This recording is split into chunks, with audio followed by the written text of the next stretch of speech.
What's going on, Straight Talk Faithful? Your host, George Mackay, back again in the studio with another great interview. Sit down. This is episode 103, and I am so excited to be talking with this man right now. Please welcome to Straight Talk Wrestling, Jimmy Korderas. How are you, sir? I'm great, George. How are you?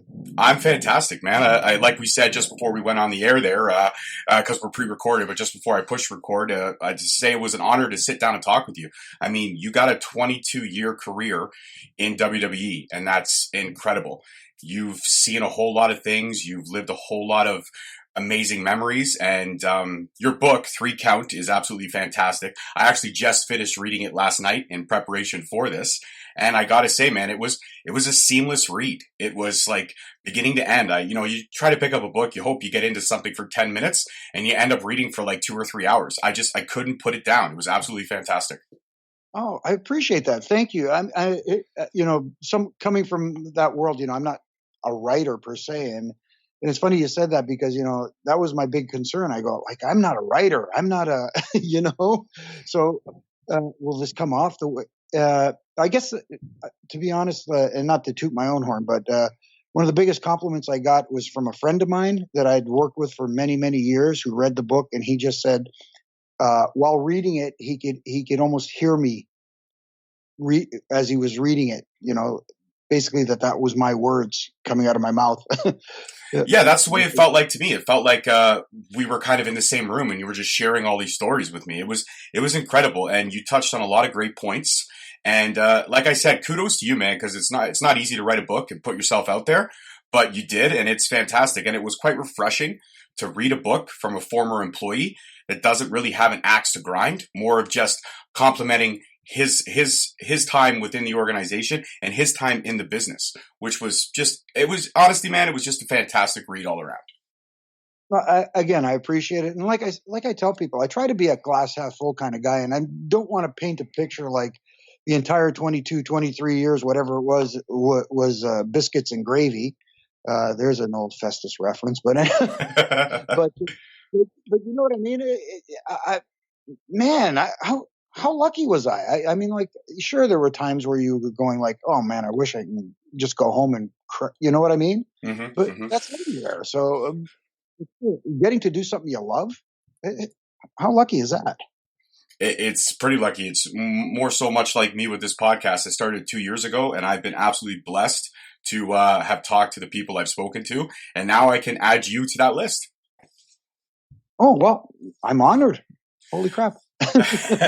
All right, so let's I always start with one standard question. All my listeners know the question I'm going to ask is, I'm a big fan of defining moments.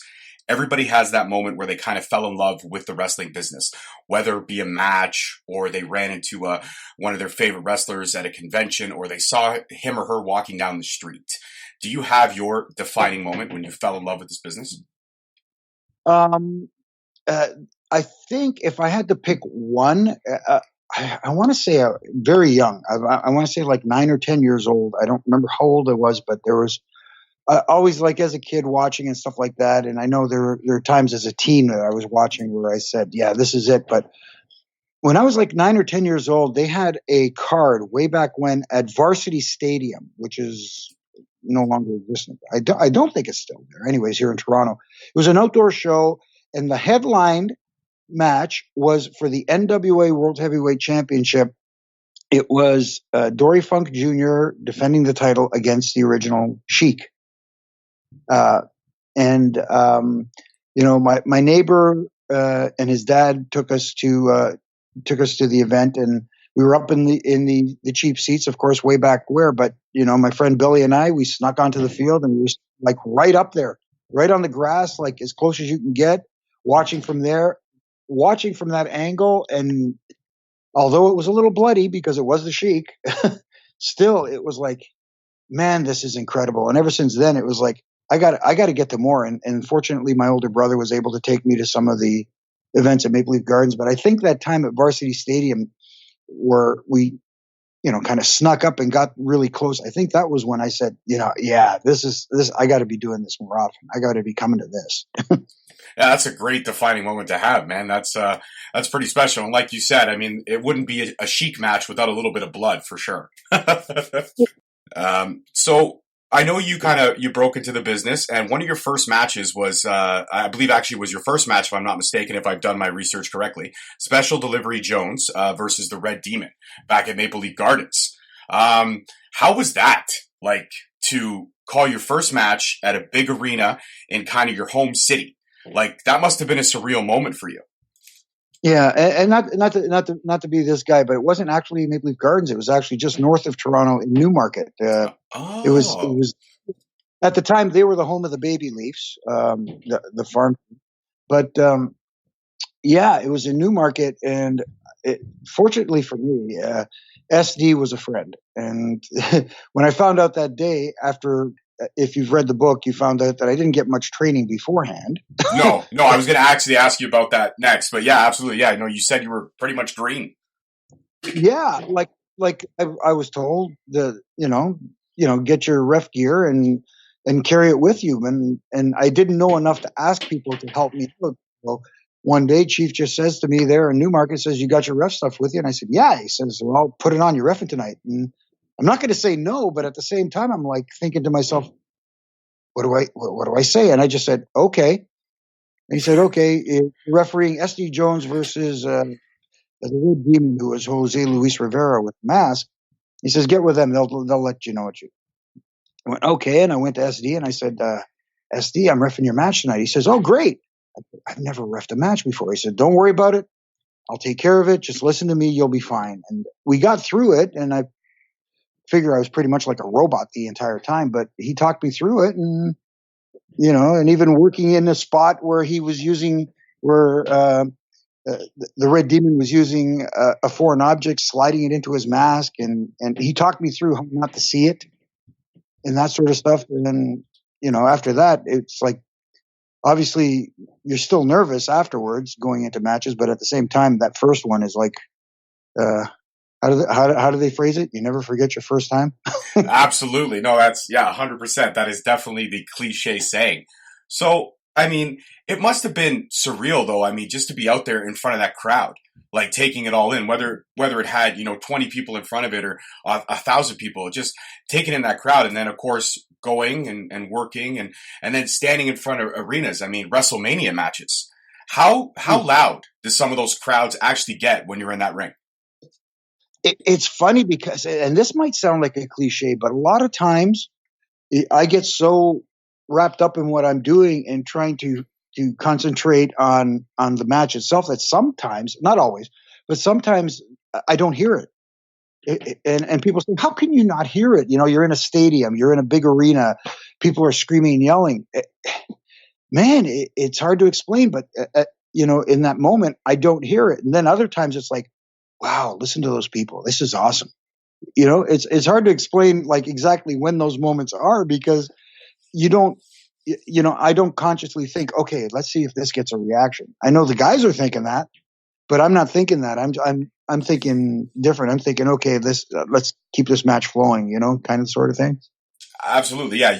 That's the whole point. I think a lot of people kind of maybe have that misconception about a referee that they're there to call the match, but they're also there to kind of keep the story going. The wrestlers are there to tell the story when they're in the ring, but the referees are kind of the narrators, if you will, and help move things forward because they're doing the countdowns, they're letting the guys know, what the time that they have left and all that kind of stuff. So really, they are the narrator of that movie, if you will, or that TV show that's happening in front of our eyes. They keep everything moving. So the referee, in my opinion, is a very integral part of every single match, whether it be a Hell in a Cell, a steel cage, inside the ring for a traditional one, ladder match, what have you. Referees are pinnacle, and sometimes the referees get used in a lot of spots. So that leads to my next question. In terms of spots when you were in some of your career in some big matches, where you were kind of used maybe as a shield or diversion or something like that. What was one of your favorite moments where you had a spot within the match, other than just being the referee? Like you had a particular moment in a match. No, you know what? Believe it or not, it's weird, but it was technically post match. One of my favorite things I ever got to do that's kind of like, obviously as a referee, you're not in it to get yourself over, but when you get to do stuff like that, it's kind of cool. You know what I mean? Where you're the focus. Hey, let's be honest. You are. You kind of enjoy those moments. But there there's a SmackDown cage match between The Undertaker and Batista years ago that basically ended in a tie. And myself and Mickey Henson, who was the other referee at the time, instituted what I still to this day believe the first ever utilization of instant replay in pro wrestling. Oh, yes. I remember that. Yes.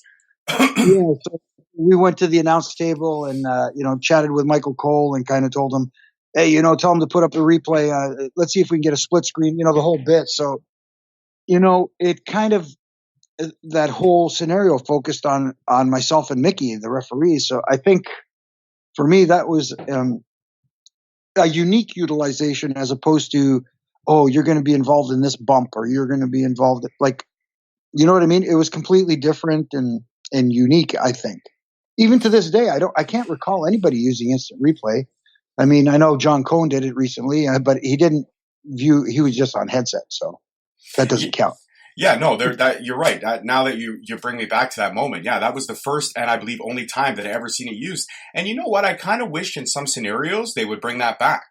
Like they would bring that back in those kind of important matches. Because, I mean, instant replay might have changed the landscape of last year's WrestleMania, where everyone at home could clearly see that both of Ronda Rousey's shoulders were not down. They were not pinned.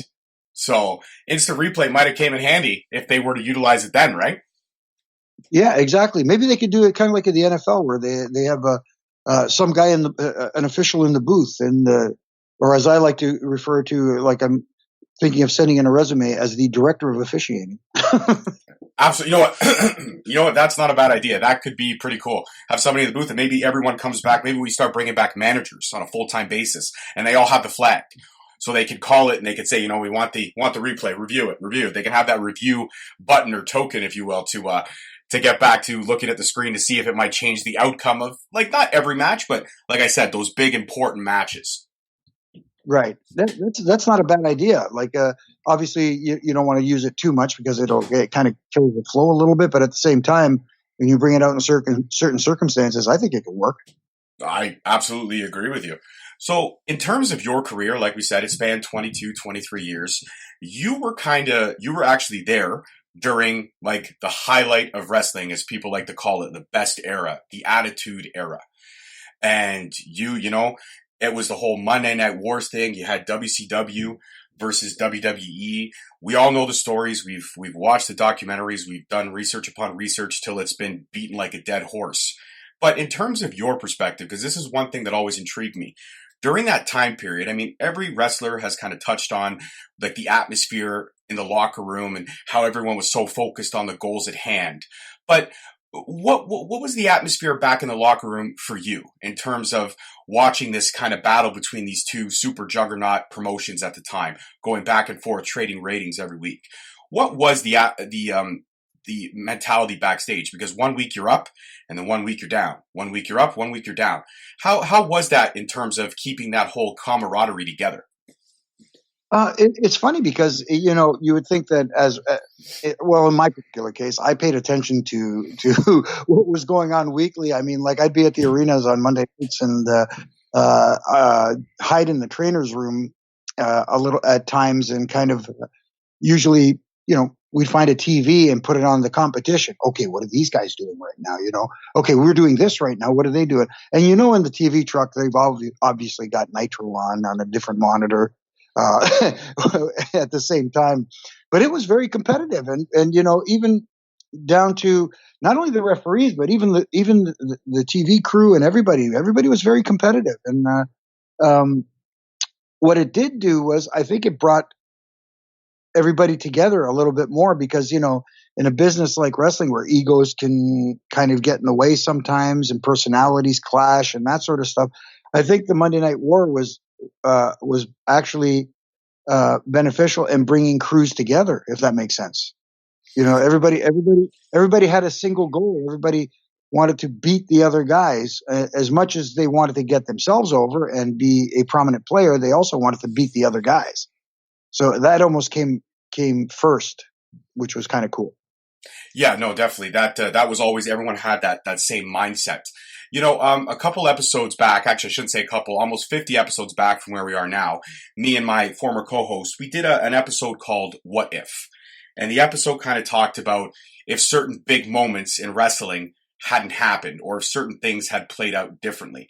And one of the scenarios we discussed is kind of a wrestling conspiracy scenario that a lot of people have discussed when it's just your friends shooting the crap. And it was almost a scenario of that conversation with Ted Turner and Vince McMahon, but in a different way. Instead of Ted calling Vince and saying, well, I'm in the wrestling business, and Vince saying, oh, no, that's great, I'm in the entertainment business. It was a conversation of, you're in the wrestling business now? What if I give you some of my older wrestlers, I move them over, we pay them, and then I bring up some younger talent, and then we kind of trade, blows here and there. But at the end of the day, we both make a lot of money. And that's kind of a conspiracy theory that has been talked to, but we just kind of had a little bit of fun with it. What are your thoughts on that? Like those conspiracy theories? I mean, I'm not saying it's true. I'm not asking for you to say if it's confirm or deny, but I'm just saying, is that something that, looking at things the way they played out could seem semi-plausible to you? I can see how some people would think so, but if you know the individuals involved, then you would have a different view. I mean, like Vince, obviously Vince is a businessman and he'll do what's right for him and his business. And when you have two egos like his and Ted Turner's colliding, I can't see them working together. As much as business comes first, it's just a matter of, okay, who's going to be the guy in charge of the wrestling product? Vince would be, well, of course, me, because it's in my blood, and Ted Turner would be, but I got the money, and you know what I mean? Mm-hmm. So, to romanticize about them working together, I guess in a certain circumstance it would be plausible, but knowing the players involved, I can't see it happening. Fair enough. It was just, it's a question if I ever got you on the show, I'm like, I got to ask it. So bucket list checked off. One moment I do want to discuss because he's one of my all-time favorites. He is somebody that I fell in love with very early on in wrestling. One of my favorite matches of all time is Owen Hart versus Bret Hart, WrestleMania 10. I could watch that match 50,000 times over. And every time I still get caught up in the moments. And I still get caught up in how that match played out. You were actually in the ring when an unfortunate incident happened over the edge, May 23rd, 1999. Owen Hart tragically fell to his death in the middle of the ring. And for wrestling fans, I mean, JR had to announce it to all of us, but I think a lot of people, at least at home when they watched that, they knew what had happened and they knew that it was serious. Unfortunately, we hoped for something different. But when all of you guys found out, and unfortunately, you had to carry on the show had to go on because people had paid, pay-per-view time had been paid, all that kind of stuff. What was just running through your mind, especially considering that his foot literally, collided semi with your shoulder? Like, what was running through your mind? I mean, I've read the book, but if we could just kind of share it together here at this moment. Yeah. Something like that had never happened before. You know what I mean? So when people say, well, how can you carry on the show? Nobody knew what to do. Everybody, my understanding was that everybody was talked to, everybody that was on the show and they were asked, do you guys want to continue or do you want to, call it off? And apparently my understanding is everybody said, no, we're going to go on because, whether it was to honor his memory or for whatever the reason, it was decided upon, by them that they were going to continue. So, was it the right call? I mean, I don't know. I wish I could say, like, one side of me says, yeah, that's what he would have wanted. And then another side of me says, but is it what he would have wanted? Do you know what I mean? It's so conflicting and it's so hard for me to say, it was right or wrong. It was, like I said, something that I don't think ever had happened before in wrestling. And I hope it never happens again. But I wish I had a better answer for you. I don't know I don't know what the right thing is to do, Yeah, no, and I agree with you. I mean, I think your answer is an emotional response. Is exactly the way you feel about it to this day, and it's still heartbreaking. I mean, as a fan, I figure all the the guys he could have wrestled with and all the matches that could have been had and all the great rivalries and stories that never got a chance to be told. And that's kind of the heartbreaking thing of it all, is that the fact that he had such a great career, and just to see where it would have excelled to would have been absolutely amazing. And I just hope one day that, differences are put aside, and a certain individual makes the right call in letting her, former husband get into the Hall of Fame. But I'm not going to get into that because that's a whole nother story. I could talk about that for hours.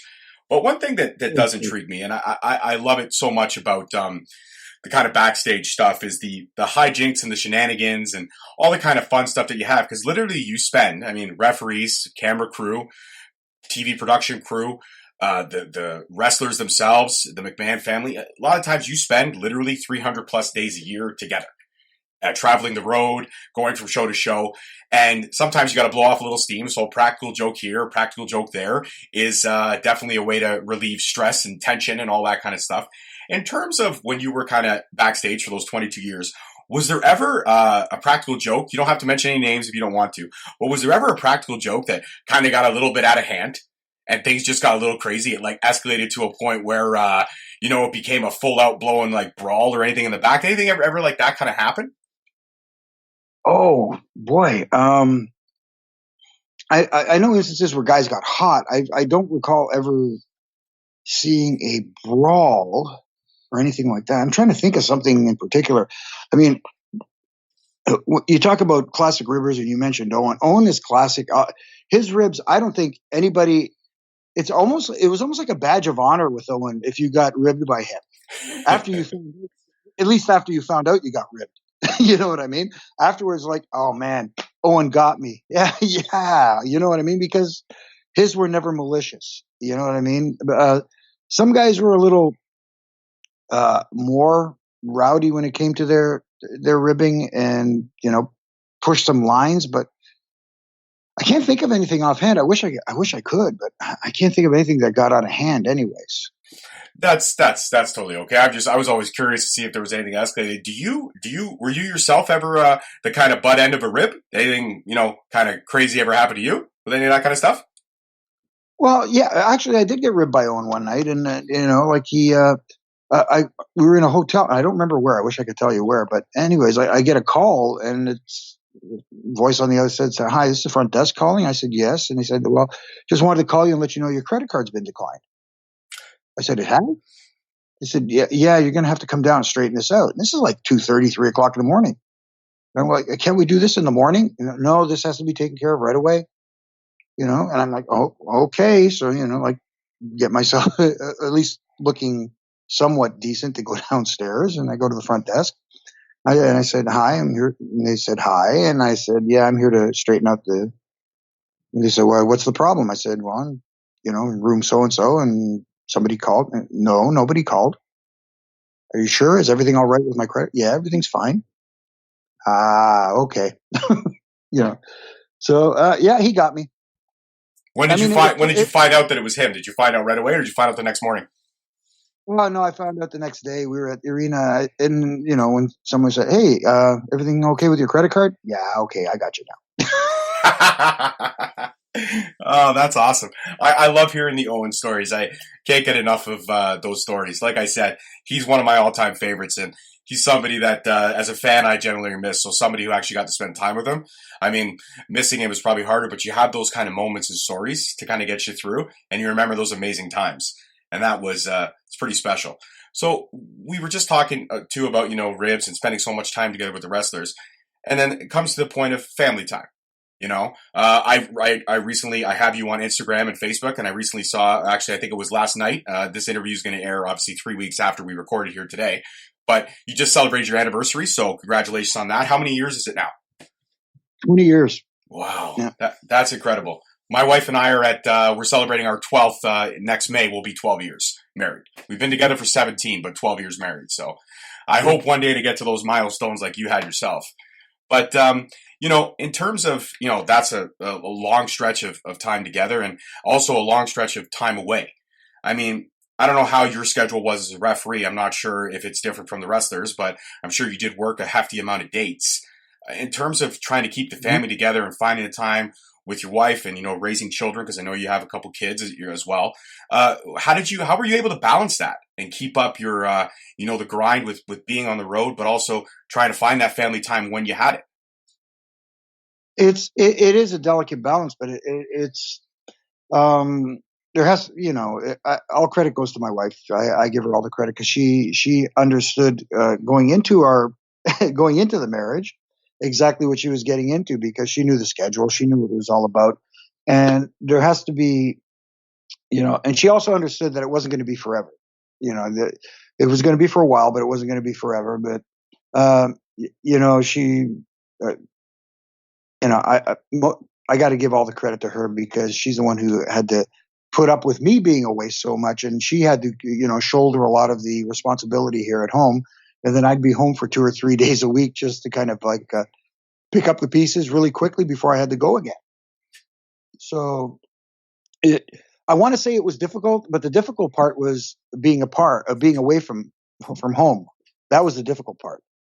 Her, handling everything was amazing. So, I can't give her enough respect and love, if that makes sense. No, it absolutely does. And I appreciate her. So for me to her, I tell her, thank you, Mrs. Korderas, for keeping everything together while Jimmy was out on the road. We appreciate you. In terms of your career, because like we said, it spanned 23 years. And, I ask a lot of wrestlers this question. Everybody has that favorite match of theirs, their best body of work. But I think the same question goes hand in hand for a referee. Was there ever one match that you were a part of where at the end of it, you went backstage, or when it was all over and, you shook everybody's hand, and then you sit back and you kind of reflect and you go, damn, that was one of the best matches I ever called. That was one of the best matches I had the pleasure of calling. In terms of that, was there ever a match that you were a part of that you look back now and you think, damn, man, that's my best body of work. As a referee, that's my all-time favorite match that I called. I don't know if I could pinpoint it to the actual one, but if there's one that comes to mind, it took place in Chicago, and it was a SmackDown match, and it was one that spanned I want to say 3 segments of the show. It was a long match. Eddie Guerrero versus Kurt Angle. Yes, I remember that one. I actually watched that one a couple days ago. Yeah, and for some reason, like you said, I'm my own worst, critic when it comes to I'll give, after a match, I'll go to the back and I'll say, oh man, I could have done this better. I could have been here. I should have been standing here instead of here. You know what I mean? I'm my own worst enemy kind of thing. Like even when some guys go, oh no, that was great. No, dude, I could have done this. But for some reason, after that match, we all got back and we got together, and it was Eddie. Eddie looked at everybody and said, and Eddie's the same way. Like if there's anybody and Eddie and Kurt are perfectionists, if you know what I mean. Mm-hmm. And he just looked around and he says, I don't know if we could have done better. All of us. And it was like, for me, it was like the biggest wow ever. And ever since that day, I was like, maybe that's the one, where I really should just cool out and not try to overanalyze. But it did. It felt right. That whole match just felt right that night. Yeah, that's definitely a pretty special match. And the fact that you mentioned it and I watched it a couple days ago, it's kind of scary. It seems like we're on the same wavelength, Jimmy. I think a bromance might be developing.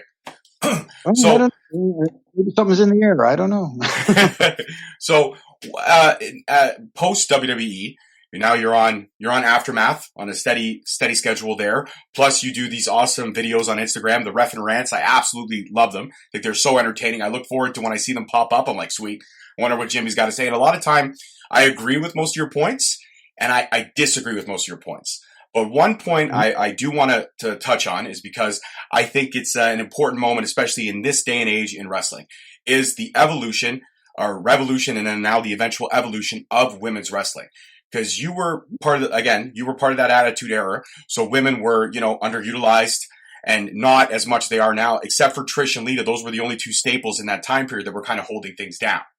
But in terms of seeing the female talent as it is now and as it's progressing, and even from the indies, because I had the opportunity and privilege to meet you at Chinlock And you also ref the match that night. It wasn't, a women's match or anything, but you happened to see that fatal four-way that was on the card at Shinlock, which was absolutely incredible. I actually interviewed Jessie Mack not too long ago. Her episode's going to drop right before yours does.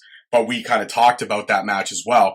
But in terms of females where they are now, and as they're literally second to none, as right up to par with the male talent, what are your thoughts on this, amazing thing that we have right now, this women's evolution that's happening in sports entertainment?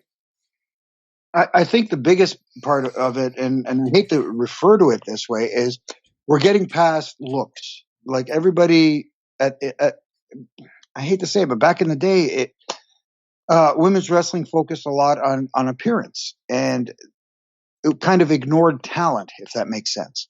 Now, the talent is first and foremost. Fans are recognizing, hey, these women are very talented. And some of them are on a par, if not better than a lot of the guys. You know what I mean? You take a Charlotte Flair, for example, and you know what? When you talk about some of the best workers in that company overall, she's in that category. It's not just, oh, she's one of the best female workers. No, she's actually one of the best workers, period. So I like the fact that we have evolved past the point of, hey, she's good for a female. No, she's good. That's it. Bottom line. And I like that there's diversity in their presentation and their look and stuff like that. So kudos. It's going in the right direction. Finally, people are recognizing the women for talent as opposed to other things. Yeah, no, I 100% agree with you. I have two daughters of my own, and my 9-year-old, she's a big wrestling fan, much like me and my wife are. We watch religiously every week. We don't watch, Raw for the full 3 hours because sometimes it's just hard to get through. Sometimes there are very low spots and very high spots, but for the most part, we watch it steadily. And she's big into Sasha Banks and Bayley, and she loves everything about it. And I'm glad that she's got the opportunity to cheer for her heroes now, like I had the opportunity to cheer for my heroes, back then. And that's an incredible thing that we're seeing in this day and age. And I hope the trend continues, and I hope to see women main event WrestleManias more and more, because I think it's definitely well deserved. But another thing that's kind of creeping its head around again in this time period, as it was a little bit in the Attitude Era, especially with ECW anyways, was intergender wrestling. It's kind of becoming more and more on the regular. I see it a lot at indie shows when I go to them, and some of these matches are incredible. But a lot also I've seen some that are not so good. In terms of intergender wrestling, and now that it's kind of becoming the standard again, not really a standard, but kind of creeping up again into becoming more and more common, at least in indie shows, what's your thoughts on intergender wrestling? It's kind of mixed. I mean, obviously you want the women to be on an equal playing field with the men, and I agree with that. But at the same time, it's kind of hard to dance that line between, male on female violence. I know, yes, I get it. It's in an entertainment setting. It's not technically real, but at the same time, it's kind of harder to get away with stuff like that in today's world where everything is so not micromanaged, but micro observed. I mean, everybody's looking for something to be upset about. And regardless of how you present it, somebody's going to be offended by it. So I don't personally have an issue with it, but at the same time, you have to be careful on how you present it, at least to a large audience. If you're presenting it to a niche audience, that's fine. But when you're a big company and you're presenting it out there in front of the masses, you really got to be careful how you present it, so it doesn't look like it's anything other than entertaining. If that really makes sense. Oh, no. Everything you're saying, Jimmy, has made sense. And again, thank you so much for the time, because this has been an epic interview, and we're almost done. I got a few more questions to ask you, but there's this kind of rumor that's brewing, or not rumor, but it's becoming more and more apparent that we may see another war developing. Not so much on Monday nights, but now on Wednesday nights. You have the NXT brand being moved to USA TV. You have AEW getting signed to TNT, and they're both premiering on Wednesdays at the same time, going kind of head to head. But you were there during that time period, that war that went down. What do you think about this pending possible Wednesday night war, as they're kind of labeling it now? Do you think it really is a war? I personally don't. I think it's just good for business because any competition makes the other brand better. This will make WWE a little bit more stronger, than not that they don't need it, and then AEW will definitely introduce something new and fresh to the sport as a whole. Well, what are your thoughts? Is there an impending Monday or Wednesday night war happening again? You know what? I agree with that. I don't think it is a war. I think it's a good competition, and I think it's a lot different from when the Monday Night War was happening. Because back then, how did you watch your wrestling? You had really one choice. You're watching on television, um, I don't even think PVR or DVR was really prevalent back then. I think you had to kind of try and tape the other one. Yeah, I had to set my VCR. You're 100% right. There you go. Now you can, you know what you do now? You can have one on your TV and one on your laptop or your device, and you can be kind of paying attention to both if you really want to. I mean, technology has advanced so far that you really don't have to pick one over the other. And if you're a real fan, you'll find a way to watch both. You know what I mean? Like, I'm going to find a way to watch both. Are you intrigued? Sorry, go ahead. Go ahead. No. Yeah, like I said, I'm just I'm a fan of wrestling, and yes, although I do for Sportsnet, I do cover WWE for Aftermath. Doesn't mean that's all I watch.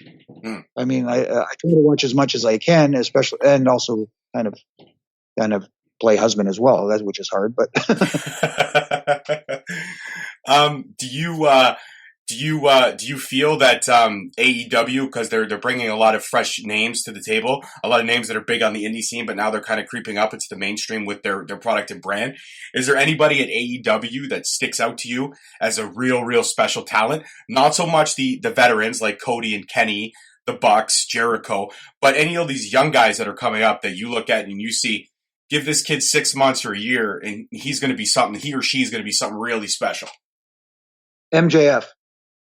He is like in an era where, it's hard to be a heel because every time you get to a point where you think you're doing your job well as a heel, fans are cheering you. You don't want a heel to be cheered. And MJF is doing exactly what a heel is supposed to do, is get heat and get people to dislike him. And some of his tactics, and to some, may be a little bit questionable, but at the same time, I think if he keeps the language kind of, I don't want to say PG, that's the wrong word. Just keep it TV 14 or whatever. Don't drop F-bombs and don't swear and stuff like that. I think this guy could be a mainstream big time heel. I like your answer. For me personally, somebody that sneaks out very special to me is Luke Perry's son, Jungle Boy. I don't know. There's something about him. It intrigues me. Every time I see him, he's getting better. His speed is incredible, and his high flying ability, in my opinion, is something very exciting to watch right now because I'm a big fan of the high flyers. Yeah, I enjoy him as well, but he's going to need to develop a complete package. He's going to have to start working a little bit on the mic and stuff like that because, unfortunately, again, to be a big star on the big stage, you have to have all of the tick all the boxes, so to speak. Yeah, you're right. You got to be able to talk the talk, walk the walk, and have the look to back it all up together. Yeah, that's what I consider the trifecta of a superstar. No, totally agree. So in terms of, everyone has a dream match, if you will. I've asked wrestlers their dream match of anybody they could fight in any era. But from you, I think the question is still relevant from being a former referee. If you could ref a dream match, two guys in the ring, maybe you never had the pleasure to call a match between the two of them or ref a match between the two of them, who would it be? Doesn't have to be, now. Could be now if you wanted to get back in the ring for one more match, to call one more match. Or it could be somebody during when you were a ref in the WWE. Any dream match that you wish you could have called or would have wanted to call? From the past, we've already mentioned the two guys. I would have loved to have refereed a match between Owen Hart and Eddie Guerrero. Yes. That would be like epic, bucket list. You know what? afterwards, hang up the ref shirt because it ain't going to get any better than this kind of thing. You know what I mean?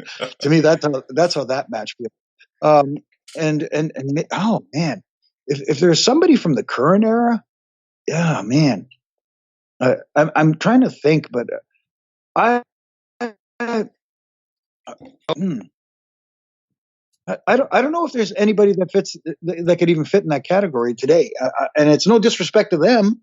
It's just that, man, you're thinking Eddie and Owen, and and I got the referee guys like the Undertaker and Stone Cold and The Rock. I mean, whoa boy, I'll stick with what I just said, and I'll leave it at that.